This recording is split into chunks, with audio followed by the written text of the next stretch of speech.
नमस्कार, आप देख रहे हैं उत्तराखंड का सबसे लोकप्रिय चैनल इंडिया 10 न्यूज, जो कि आप तक पहुंचाता है हर बड़ी से बड़ी खबर, यानी शहर आपका, आपकी खबर। आइए मैं दिखाती हूं आज की बड़ी खबर। काशीपुर बार एसोसिएशन के समस्त अधिवक्ताओं ने कहा कि उत्तराखंड सरकार द्वारा ऑनलाइन रजिस्ट्रेशन वर्चुअल रजिस्ट्री के नाम पर अधिवक्ताओं के हितों को प्रभावित करने का काम किया जा रहा है। सरकार द्वारा अधिवक्ताओं के जो संवैधानिक अधिकार जो भारतीय संविधान में उनको मिले हैं, उनको भी खत्म करने का प्रयास किया जा रहा है और अधिवक्ताओं को बेरोजगार किया जा रहा है, जिससे उनकी रोजी रोटी पर भी संकट उत्पन्न हो रहा है। उत्तराखंड सरकार द्वारा बेनामे वसीयत, विवाह पंजीकरण आदि को ऑनलाइन करने का जो आदेश दिया गया है, उक्त आदेश से अधिवक्तागणों के विधि व्यवसाय को बड़ी हानि होगी और जिसके कारण 90% से अधिक अधिवक्ता व उनके साथ कार्य कर रहे लिपिक, कातिब, अन्य कर्मचारीगण बेरोजगार हो जाएंगे। इसके साथ साथ ऑनलाइन रजिस्ट्री आम जनता के हित में भी नहीं है, क्योंकि आम जनता के कानून की जटिलताओं एवं रजिस्ट्रेशन की तकनीक से अनभिज्ञ होने के कारण साइबर ठगों व समाज में फैले आपराधिक पृष्ठभूमि के व्यक्तियों एवं भूमाफियाओं द्वारा व्यापक स्तर पर आर्टिफिशियल इंटेलिजेंस (AI) के माध्यम से अपनी फर्जी उपस्थिति दिखाकर भ्रष्ट अधिकारी व कर्मचारियों की मिलीभगत से सरकारी एवं गैर सरकारी भूमि के साथ कम पढ़े लिखे लोगों की भूमि को भी रजिस्ट्री के द्वारा अपने नाम कर आम जनमानस को भारी नुकसान पहुंचा सकते हैं। अधिवक्ताओं के साथ साथ आम जनमानस पर भी इस आदेश का विपरीत प्रभाव पड़ेगा। काशीपुर बार एसोसिएशन के बैनर तले 14वें दिन तहसील परिसर में समस्त अधिवक्तागणों ने उक्त आदेश के विरोध में प्रदर्शन किया। काशीपुर बार एसोसिएशन के अध्यक्ष अवधेश कुमार चौबे, जुबैर सिद्दीकी आदि अधिवक्तागण उपस्थित रहे। काशीपुर से सह संपादक जुगनू खान की रिपोर्ट। उत्तराखंड सरकार ने जो ऑनलाइन रजिस्ट्री और यूसीसी में जो विवाह के पंजीकरण और वसीयत के पंजीकरण के लिए प्रावधान किए हैं, उससे आम जनता को, डेड राइटर्स को और अधिवक्ताओं को होने वाले नुकसान के विरोध में हम लोग आज यहाँ विरोध प्रदर्शन कर रहे हैं। और आज ये विरोध प्रदर्शन करते हुए हमारा 14वां दिन है और हम लोगों की ये पुरजोर मांग है सरकार से कि इस तरह के कानूनों को वापस ले, ताकि इन लोगों को, जो अधिवक्ता हैं, डेड राइटर्स हैं और आम जनता जो है, उनके साथ जो आने वाले भविष्य में फ्रॉड होने वाले हैं, वैमनस्य बढ़ने वाले हैं, उन पर प्रतिबंध लग सके और इसको संशोधन करके उचित रूप से इसको क्रियान्वित करें। हम लोगों ने लगातार सरकार से और सरकार के प्रतिनिधियों से अपना संपर्क बनाया हुआ है। हम लोग हमारे माननीय विधायक श्री त्रिलोक सिंह चीमा जी से ही मिले थे, उनको ज्ञापन दिया था, और अपने महापौर श्री दीपक बाली जी से ही मिले हैं। रुद्रपुर में वहाँ के स्थानीय विधायक श्री शिव अरोरा जी को भी ज्ञापन दिया है और उन लोगों ने माननीय मुख्यमंत्री जी से इस संबंध में वार्ता की है। तो हम लोग लगातार संपर्क में हैं अपने प्रतिनिधियों के और हमें उम्मीद है कि शीघ्र ही इसका कोई ना कोई निस्तारण होगा।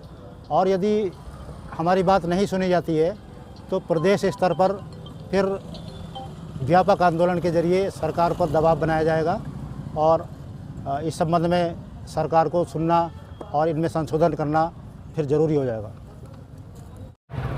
काशीपुर तहसील प्रांगण में समस्त अधिवक्तागण आज 13वें-14वें दिन हड़ताल पर हैं, जो कि काशीपुर बार एसोसिएशन के नेतृत्व में, अध्यक्ष महोदय के नेतृत्व में ये हड़ताल चल रही है। सरकार ने एक बहुत ही गलत निर्णय लिया है, जिससे वकीलों का रोज़गार प्रभावित हो रहा है, स्टाम्प विक्रेताओं का रोज़गार प्रभावित हो रहा है, दस्तावेज लेखकों का रोज़गार प्रभावित हो रहा है। इससे लगभग जो है 90% लोगों का रोज़गार प्रभावित हो रहा है। इसी क्रम को आगे बढ़ाते हुए अध्यक्ष महोदय के नेतृत्व में हमारी कल जो है रुद्रपुर में डीएम साहब को एक ज्ञापन दिया, जिसमें पूरे उधम सिंह नगर ज़िले की पूरी जितनी बार एसोसिएशन थी, वो सभी अध्यक्ष महोदय वहाँ पे पहुँचे हुए थे। तो डीएम साहब के माध्यम से मुख्यमंत्री को इसमें ज्ञापन भेजा गया है कि इसमें वकीलों का पक्ष रखते हुए जो भी दस्तावेज ऑनलाइन हो या वर्चुअल रजिस्ट्री हो, उसमें वकीलों की भूमिका जो है वो अहम रहनी चाहिए। यही हमारी सरकार से मांग है कि जो भी रजिस्ट्री या जो भी दस्तावेज ऑनलाइन हो रहे हैं, उसमें वकीलों की भूमिका बनी रहनी चाहिए। देखिए, इसमें वकील तो प्रभावित तो होंगे ही होंगे, दस्तावेज लेखक प्रभावित होंगे, स्टाम्प वेंडर प्रभावित होंगे, इसमें आम जनता भी परेशान होगी। आने वाले समय में जो भूमाफिया हैं वो अनेक हथकंडे अपनाकर किसी की ज़मीन किसी के नाम करवाएंगे, एक एक प्रॉपर्टी की कई रजिस्ट्रियाँ होंगी, तो इसमें जनता को भी बहुत सारी परेशानी होगी। ये जो लड़ाई है हमारी अकेलों की नहीं है, जनता की भी लड़ाई है और सरकार को इसकी तरफ ध्यान देना चाहिए, मुख्यमंत्री साहब को इस पर ध्यान देना चाहिए। इसमें भूमिका जो है वकीलों की पूर्णतः बनी रहनी चाहिए। काशीपुर तहसील में ही नहीं वरन पूरे उत्तराखंड में वकील, दस्तावेज लेखक, स्टाम्प वेंडर अपनी मांगों को लेकर विगत 14 दिन से आंदोलनरत है। इस संबंध में सरकार को ज्ञापन भी एसडीएम के माध्यम से, स्थानीय एमएलए के माध्यम से माननीय मुख्यमंत्री उत्तराखंड को भेजे जा चुके हैं और लगातार हम लोग प्रयासरत हैं कि कुछ इन्होंने कानून में ऐसा प्रोविज़न कर दिया है सरकार ने, जिससे कि जहाँ की विधिक व्यवसाय को हानि होगी वहीं आम जनता का भी बहुत भारी नुकसान होगा और अपराधीकरण को बढ़ावा मिलेगा। फैक्ट्री, जो बड़ी बड़ी फैक्ट्रियाँ होती हैं, उनके इंडस्ट्रियलिस्ट को लोन आदि भी नहीं मिल सकता, क्योंकि जब ओरिजिनल टाइटल डीड ही नहीं होगा ऑनलाइन होने के बाद। Original title deed according to SARFAESI act mortgage होता है, जिसमें बड़े बड़े इंडस्ट्रीज़ को और बड़े बड़े लोन मिलते हैं और जिसको मॉर्गेज करने की पावर ब्रांच मैनेजर को होती है संबंधित, तो वो बंद हो जाएगा क्योंकि उनका दस्तावेज वहाँ नहीं होता ब्रांच सब रजिस्ट्रार ऑफिस में। तो हमारी मांग है कि ये जो वसीयत और रजिस्ट्री आदि का जो भी काम पहले की तरह ही निर्धारित रूप से चले, जब ही इसमें आम जनता का भला होगा। और ऑनलाइन काम पहले सरकारी अभिलेखों में हो, जितने भी जजमेंट हैं जो कि वर्षों से पेंडिंग पड़े, तहसील में हो, चाहे एसडीएम कोर्ट में हो, डीएम कोर्ट में हो, कमिश्नरी में हो, उनका ऑनलाइन हो, पहले वहाँ के उसमें लिखें, ना कि आम जनता के कार्यों को प्रभावित करने वाले दस्तावेज लेखकों का और वकीलों का अहित किया जाए। अब एक सैलरीड एक वकील लिखते हैं विधिक व्यवसाय में जो पारंगत होते हैं, और एक ऑनलाइन का सीएससी सेंटर लिख लेगा, उसको क्या पता कि ये इसका मालिक है भी नहीं है।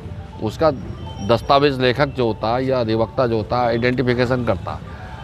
अब ये इसमें किसी का आदमी कोई भी बदमाश आ जाए, कल को रिवॉल्वर रखेगा, कहेगा भाई इसमें मेरे नाम से ये कर दे, तो उसके नाम वो दस्तखत हो जाएंगे। तो इससे अपराधीकरण को बहुत महत्ता बढ़ावा मिलेगा और सही काम नहीं होगा। तो तत्काल प्रभाव से सरकार इन बातों को वापस ले। खबरों में अब तक के लिए बस इतना ही। फिर मिलेंगे नई खबरों के साथ, तो हमारे चैनल को लाइक और सब्सक्राइब करना ना भूलें। जय हिंद, जय उत्तराखंड।